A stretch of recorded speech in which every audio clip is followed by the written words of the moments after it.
இன்றே டவுன்லோட் செய்து உங்கள் ஃபேவரட் ஷோக்களை என்ஜாய் பண்ணுங்க. வனஜா, என்னாச்சு? ஏன் இப்படி இருக்க? ஒன்னும் இல்ல மேடம். ஏதாவது உடம்பு சரியில்லையா? என்னன்னு சொல்றது மேடம், இவங்க சம்பாதிக்கிறதுனா அவங்க புருஷன் குடிக்கே சரியா போயிடுது. இவங்க ஒழுங்கா சாப்பிடவும் மாட்டாங்க. ஏதோ 2-3 நாள்னா யாராவது உதவி செய்வாங்க. தினமும் இதே மாதிரி இருந்ததுன்னா யார் உதவி செய்வாங்க மேடம்? அவர் சொல்றது உண்மையா வனஜா? இன்னைக்கு நீ ஏதாவது சாப்பிட்டியா? சொல்லு வனஜா. நேத்துல இருந்து நான் எதுவும் சாப்பிடல மேடம். வீட்ல மளிகை பொருள்லாம் காலி ஆயிடுச்சு.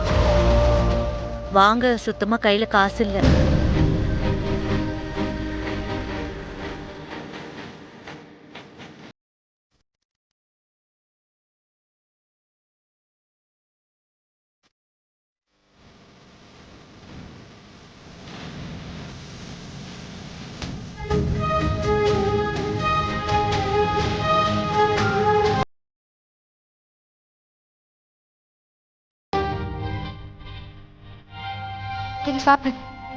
வேணாம் மேடம்,